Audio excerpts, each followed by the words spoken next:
ठीक है, स्टार्ट। कि tell me something about yourself, Purvika. Uh, yeah, I am a newly qualified chartered accountant from Hyderabad, and I am a BCom graduate.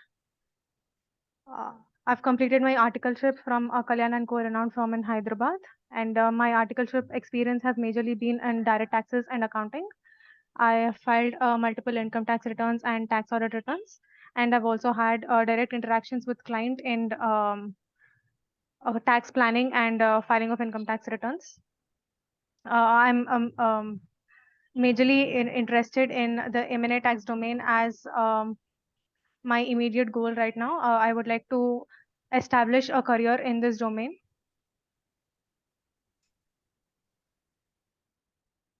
What interests you in M&A taxation? Mergers and acquisitions is something. It is a topic that also intrigued me while I was studying for my FR for my exams for business combination. Uh, Sorry. ठीक है, continue. Yeah, so it is something that interested me during my preparation for FR as well, and uh, the prospects of mergers of two giant companies and the synergies that arise from it, the complexity of the transactions that is included in the in carrying out the process of mergers and acquisitions. It is something that intrigues me very much, and I would like to explore it further and build a niche and expertise in it. Till the provisions of slum sale as per the Income Tax Act. Yeah, so slum sale is when an undertaking is sold as a whole. Um, we can slum the capital gains on slum sale can be calculated um, by taking the fair value of consideration and subtracting the net worth of the company, which is the cost of acquisition, from the fair value of consideration, which is calculated as per Rule 11 UAE. And we calculate two fair market value 1 and 2, and we take the greater of the both of the amounts and take it as the fair value of consideration. Fair market value 1 is calculated by taking the book value of the assets and the fair market value of jewelry and archaeological collections, and plus the stamp duty value of immovable property, and we subtract the book values of the liabilities, and re, revaluations are not done while considering the full value of consideration. We directly take the book values, and fair market value 2 is considered by taking the the amount of consideration that is included in the sale transaction, and net worth is calculated by taking the assets and liabilities. What is permanent establishment? Permanent establishment is when a company has a business connection. Permanent establishment is according to the DTAA. It is the direct आप pen connection paper में that note a भी foreign करते जाओ, company. जहां पर आप गलती कर रहे हैं ना, तो पेन पेपर में नोट भी करते जाना, ठीक है? Yeah. कुछ DTAA, हाँ, Uh, बोलिए। yeah, where a company has where company is doing a business, a foreign company is doing business with India, and it has um, I'm sorry, कोई बात नहीं, पढ़ा ठीक था है। तो आप बोल नहीं पा रही हो बस. ये होता है इसलिए, जब आप पढ़ रहे हैं ना कोई भी चीज को, तो पढ़ के आपको आईना के सामने उसको 4-5 बार आपको रिवाइज करना पड़ेगा। डेफिनेटली टैक्स इतना इजी नहीं होता है। तो जब आप कोई भी क्वेश्चन हो रहा है, उसको पढ़ के आपको आईना के सामने उसको 4-5 बार बोलना पड़ेगा। क्या हो रहा है, पढ़ के आप एक पढ़ा, फिर दूसरा पढ़ा, फिर तीसरा पढ़ा, फिर चौथा पढ़ा, फिर पांचवा पढ़ा, ऐसे पढ़ा होगा आपने। करेक्ट, हाँ ऐसे ही पढ़ा है ना आपने? हाँ. तो या डेटा प्रोसेस होने में टाइम लगता है। तो एक चीज को पढ़ा, उसको आपको आधा घंटा 1 घंटा उसको आंसर को आपको आईना के सामने बोलना पड़ेगा 3-4 बार, तभी जाके वो रजिस्टर होगा ब्रेन में। अब मान के चलो खाना है, खाना आपको दे दिया और आपने खा खा खा खा खाया, ऐसे तो क्या होगा, पेट खराब हो जाएगा, है ना? तो वही चीज है। तो वो सामान को भी अंदर में होता है ना, कोई भी मान के चलो, कोई आपको फॉर एग्जाम्पल आपको बाहर जाना है कहीं पर, और आपके पास सूटकेस है, कपड़ा को कैसे भी करके गालने का कोशिश करेंगे, देखिएगा अटेगा ही नहीं, आपको आराम से सजा के डालना पड़ेगा, राइट। खाना भी खाएंगे सजा के, तो जब आंसर को आंसर भी याद करना है ना, तो वो भी बोलता है, इज्जत मांगता है एक एक आंसर, तो एक आंसर को पढ़े, उसको आईना के सामने 4-5 बार बोलिए, तब जाके वो, हमको पता है टाइम कम है आपके पास, पर यही तरीका है, फिर उससे करके याद। तो ऊपर से टैक्सेशन है ना, टैक्सेशन में और ज्यादा डिफिकल्ट होता है, मतलब उसमें बहुत कुछ होता है। इट्स ओके, बट ये चीज को आप इम्प्रूव करेंगे, ठीक है। कि आप Yeah, yeah, शायद yeah. थोड़ा हड़बड़ी हड़बड़ी में पढ़ा है, तो इसलिए थोड़ा हो सकता है। और टैक्सेशन में इतना डीप कोई पढ़ता नहीं है सीए फाइनल में भी, that is also the case. CA final में भी इतना टैक्सेशन डीप कोई जाता नहीं है, ऊपर ऊपर से निकल के निकल जाता है, पास होके निकल जाता है ज्यादा से ज्यादा। तो ये भी एक प्रॉब्लम सबसे बड़ा होता है टैक्सेशन में। अनलेस एंड अनटिल एकदम किसी को डीप इंटरेस्ट होगा, तो टैक्सेशन का एक एक प्रोविजन को बहुत अच्छा से नाप तोल के पढ़ेगा। अदरवाइज टैक्सेशन इतना डीप कोई जाता नहीं है, वो सब सॉल्व करता है ज्यादा करके। तो यहाँ पर में दिक्कत आ जाता है, जिसका टैक्सेशन में इंटरव्यू क्लियर करना है, तो चाहे वो डायरेक्ट हो या इनडायरेक्ट हो, ट्रांसफर प्राइसिंग हो, मेजर यही कारण से उसका दिक्कत आएगा मेंटेन। तो DTAA आपको बोले परमानेंट एस्टेब्लिशमेंट, ठीक है। ओके, आपका ये आता है सेक्शन 47, वो क्या बोलता है? Section 47 is transfers which are not on which capital gain is not levied. जिस पे capital gain एग्जांपल्स। levy नहीं होता है. Transfer of capital asset during partial or complete um, HU,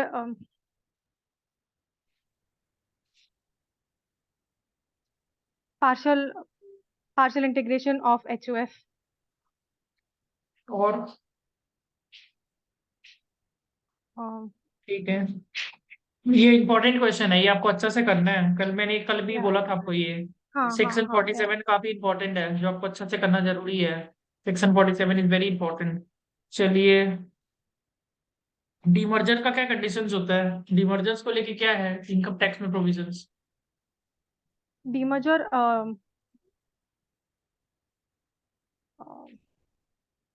in the transaction of a demerger, for it to the conditions to be satisfied for capital gains not to be levied are all the assets and liabilities have to be transferred, and all the assets and liabilities have to be transferred at book value. At least 90% of fair value of shares, shareholders have to be transferred to the demerged entity. Um,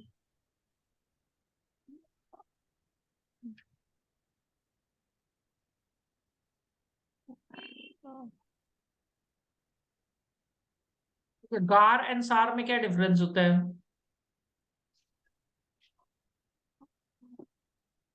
बहुत important पूछते हैं, गार and सार, GAAR and HAAR। General anti-avoidance and specific anti-avoidance rules. Example दीजिएगा दोनों का, गार का और सार का। Um, Specific anti-avoidance में we have transfer pricing and thin capitalization, and in GAR,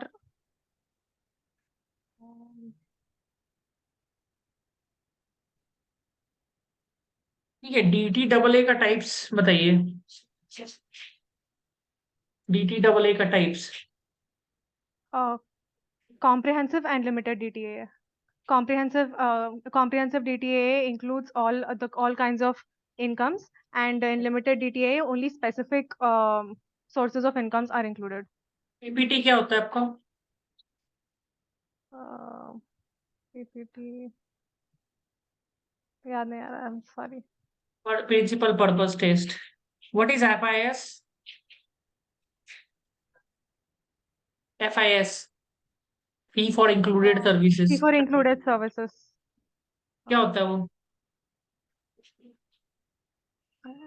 I don't remember, sorry. क्या क्या पढ़े थे आज आप सुबह पढ़ा से? तो था ये सब कुछ, बट पढ़ा तो था ये सब कुछ, बट ये कितना टाइम में क्लियर हुआ है? 3. 3 अटेम्प्ट में तो 8 सब्जेक्ट निकाले, इतना पढ़ने में आपको इतना टाइम लग गया और याद नहीं रह रहा है, इससे कैसे पॉसिबल है? एग्जाम का टाइम में तो चमत्कार नहीं हुआ है। टेंशन में पढ़ रही थी ना, तो हाँ, ये सभी 3 साल मिलता है आर्टिकलशिप का आपको 8 सब्जेक्ट करने के लिए, तो आपके पास है, ठीक है, पर इसको थोड़ा वो सा तो स्ट्रॉन्ग छह करिए महीने में इसको। हो जाते हैं फिर। हाँ, वो 3 साल छह में हो महीने में जाता हो है। जाते हैं। हाँ। हाँ, वो करने में हो जाते हैं, वहां पर रोज का आदत रहता है। ये बनने के बाद वो हैबिट छूट जाता है। हाँ वो बात भी सही है। आपने आज फाकी भी मारा है पूरा दिन? सच्ची बताइएगा, फाकी मारा है ना पूर्वी का? क्या क्या? हाँ, फाकी मारा था थोड़ा सा? मतलब पढ़ा नहीं है? टाइम फाकी पास मारा किया था? करना, टाइम आज पास तो मतलब करना। फाकी मतलब वो इंटरव्यू चला गया था ना, तो उसमें तेरा मेरा मूड अपसेट हो गया था रिलैक्स हो तो। गया था जब आप रिलैक्स हुआ था आज नहीं? या सही है। आपको लगा अब नहीं लेगा इसलिए? नहीं नहीं नहीं, वो नहीं था। ठीक है, जो भी है। सेक्शन 9 बताइए। Section 9, income deemed to accrue or arise in India.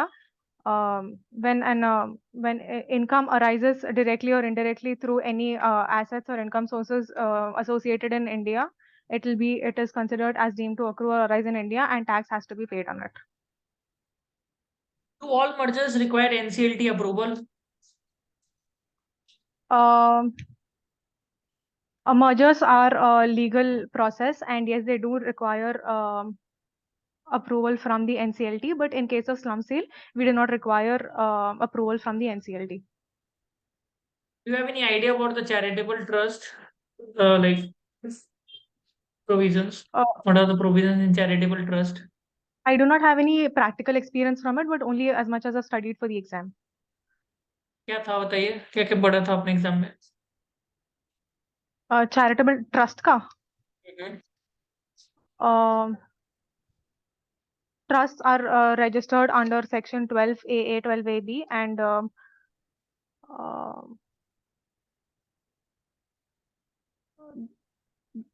income the taxation of trust can be calculated under section income is exempt under section 10, and we calculated by 10% of 15% of all section the 47, आप दो तीन चीज improve करिए। Section 47 बहुत पूछता है, slump sale, demerger, और आपका ये जो सेक्शन 47 स्लम सेल डीमर्जर, ये बहुत पूछता है। 47 डीमर्जर, एमएलगमेशन, और क्या बोला? और क्या बोला था? भी क्या बोला था? और भी याद नहीं आ रहा क्या बोला था। Slump sale, trust. Trust, slump sale, demerger, amalgamation, फिर कुछ भी मर्जर एक्विजिशन का क्या टैक्स इम्प्लीकेशंस है। थोड़ा अगर ये सब प्रोफाइल में है ना, ये सब अंदर घुसेगा ये सब चीज को लेके। और गार एंड सार, ठीक है, हाँ, गार एंड सार ये पूछेगा, ठीक है। ओके, डेप्रिसिएशन ऑन गुडविल कितना होता है? there is no goodwill पे goodwill is not being depreciated. ठीक है, तो क्या होता है इसमें? We will वही take the गुडविल का में डेप्रिसिएशन क्यों नहीं लगता है? Because goodwill we cannot calculate the amount by which goodwill is being depreciated. It is an intangible as asset, an and हम indefinite life, goodwill as an indefinite life, तो indefinite, उसको कभी भी right, डेप्रिसिएशन नहीं हो सकता है। yeah. Intangible assets का क्या होता है? Rate of depreciation or intangible 20, assets में अमोर्टाइजेशन होता है आपका। intangible assets are goodwill empire amortized हो at सकता a है rate of आपका, ये 25%. पड़ेगा, गुडविल इम्पेयर हो सकता है। अमोर्टाइज नहीं Right, होता है, right. पर goodwill is tested for impairment, पूछ लिया तो। Goodwill is tested for impairment on a regular basis, impairment के लिए होता है।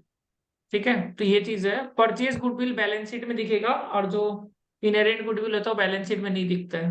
Right. Yeah. ठीक है, पूछ सकता है। Section 32 depreciation.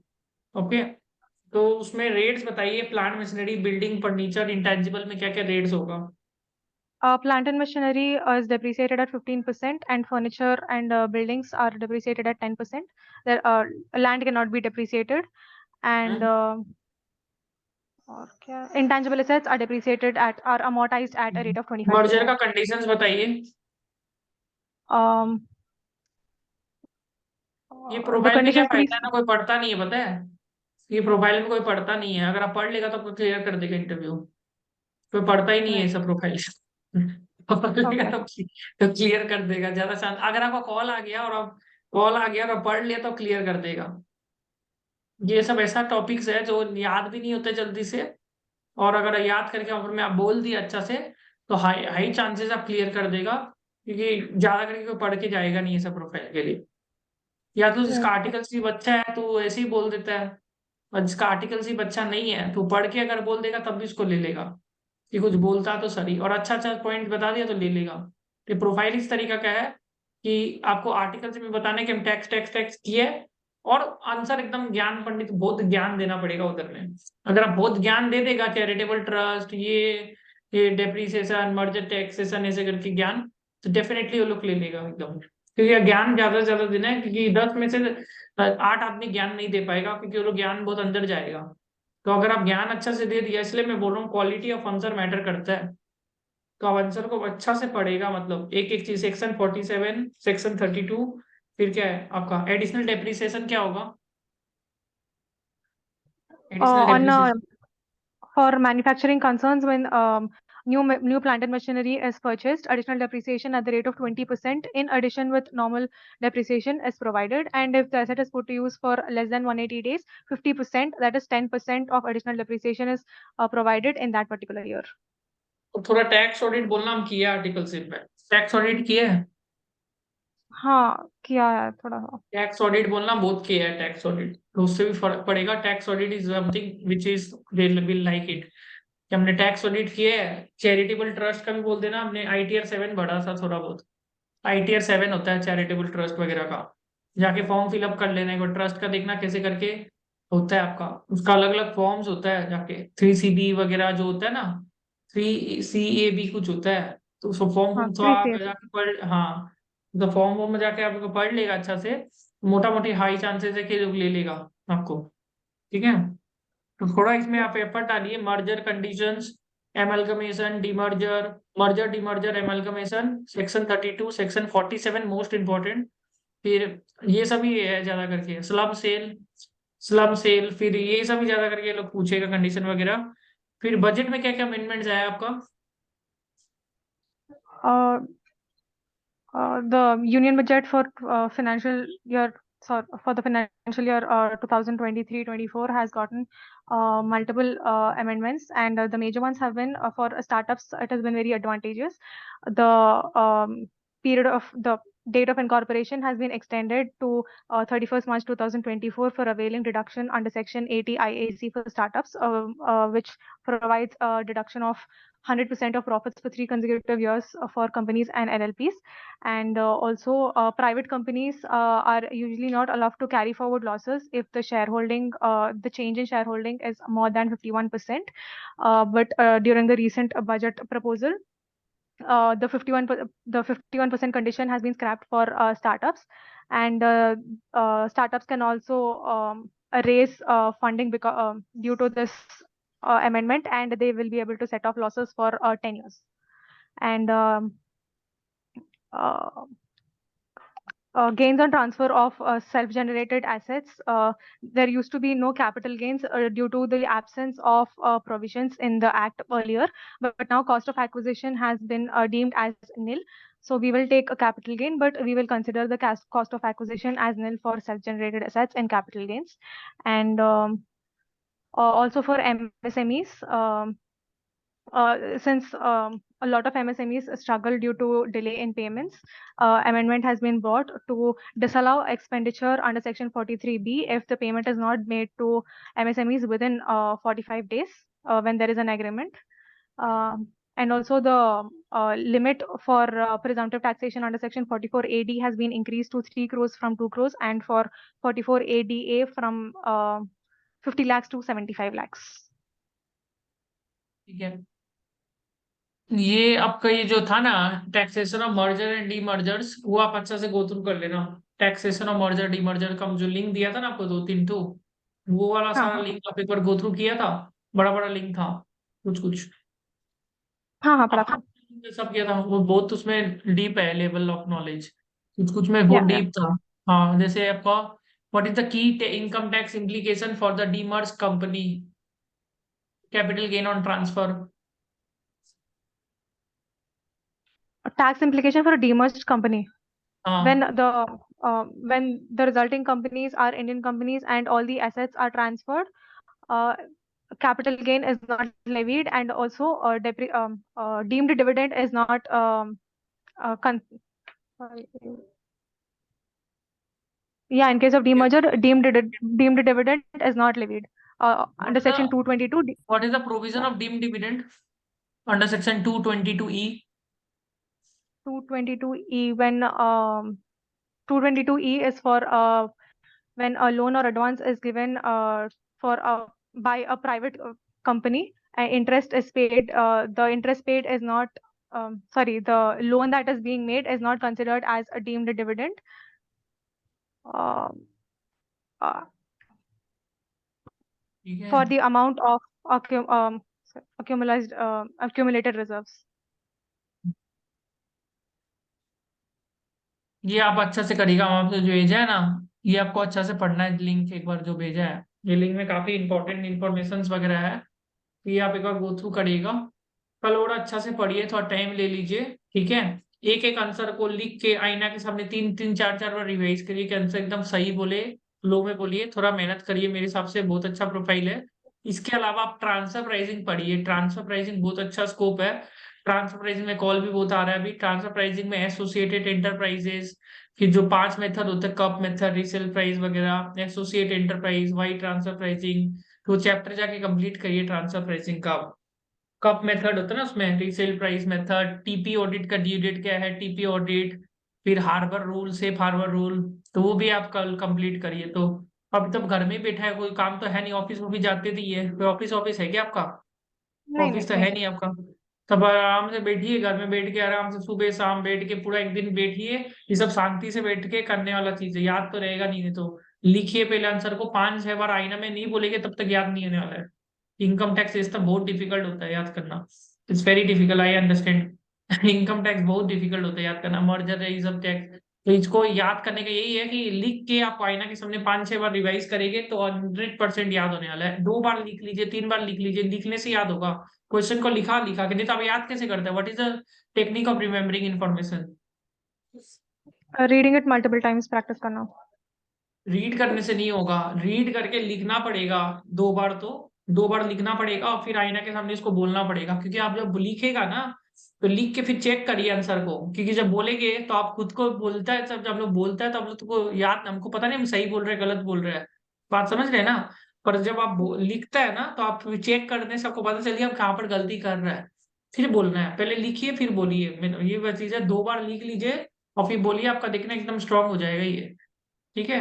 ये एरिया में खत्म करिए। सेक्शन 32 और क्या बोला मैंने, सेक्शन 47, फिर section 47 slump sale demerger merger, अभी जो लिंक दिया ये बजट, बजट तो आपने ठीक ठाक ही बोल दिया। और आपका ट्रांसफर प्राइसिंग वाला चैप्टर जाके खत्म करिए। इसमें क्या क्या चीज था? Associated associate enterprises, TP enterprise, cup methods, method, TP resale audit. Price method, TP audit, वो सब चीज। तो ये सेक्शन 32 सेक्शन एडिशनल डेप्रिसिएशन वगैरह आपने पढ़ लिया। एक आप अदर सोर्सेज भी पढ़ के रखिएगा, इनकम अंडर अदर सोर्सेज होता है ना, तो उसमें भी कुछ कुछ होता है, इस सबको लेके कुछ कैपिटल ट्रांसफर के वो। और चैरिटेबल ट्रस्ट मोटा मोटी आपको पता होना चाहिए, उसमें कॉर्पस डोनेशंस वगैरह होता है, वो भी थोड़ा सा एक बार गो थ्रू करिए। तो करिए गो थ्रू अच्छा से, आप नोट्स बनाइए, मतलब आपको खुद अपना, यार हैंड रिटन नोट्स में तो नहीं, टाइप करिएगा आप, ठीक है। टाइप करने से Yeah, मेरे yeah. लिए इजी रहेगा। तो सब चीज को एक एक चीज पकड़ पकड़ के टाइम लगा के टाइप करिए। भले आप 2 दिन ले लीजिए, मेरे को कोई दिक्कत नहीं है, पर पूरा एकदम टाइप करके एक एक आंसर को करिए। ज्यादा ज्यादा Yeah. नॉलेज ही बढ़ेगा। नौकरी नहीं भी लगा तो टीचर तो बनी जाएगी। कुछ तो ठीक है, कोई दिक्कत नहीं, लग जाएगा। ऐसे डायरेक्ट इनडायरेक्ट टैक्स में अगर आप नॉलेज अगर इतना इंप्रूव कर लेगा, डायरेक्ट इनडायरेक्ट ट्रांसफर प्राइसिंग ये सब में आते रहता है, वैकेंसी आजकल बहुत आ रहा है, समझे। और कैंपस में कौन कंपनी है आपका? PwC के PwC HDC ऑडिट कोलकाता आया और ना? बैंगलोर में आया है। ऑडिट आया ना आपका? पीडब्ल्यूसी, एचडीसी आया, Uh, और और क्या है आपका?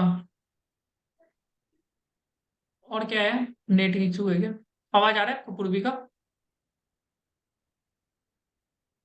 हेलो? सॉरी, सुनाई नहीं हाँ। दिया था, वो मेरा नेटवर्क खराब हो गया एक आपका एचडीसी आया है, और क्या है आपका? और क्या है? एचडीसी आया, था। और HDFC bank, ICICI and yes bank. और और क्या आया लास्ट में? ICICI and yes bank, ICICI and yes bank, 5 हाँ, कंपनीज बैंक आ आया। गया ना आपका। तो ये बैंक आपका लास्ट का जो रहेगा ना, बैंक में ज्यादा टाइम पास नहीं है। हम एक दिन बैंक का एक सेशन लेगा, बैंक का सेशन में पूरा एक बार में करवा देगा, बैंक में कुछ भी नहीं है। तो जब आएगा तब देखा जाएगा। एचडीसी मतलब ऑडिट है।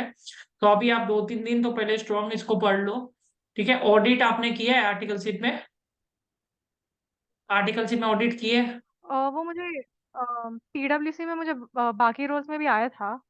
ऑडिट लीजिएगा, वैल्यूएशन है उसमें। वो समय वैकेंसी नहीं होगा, ऑडिट लीजिएगा आप, ठीक है। वैकेंसी नहीं होगा फिर दिक्कत आ जाएगा।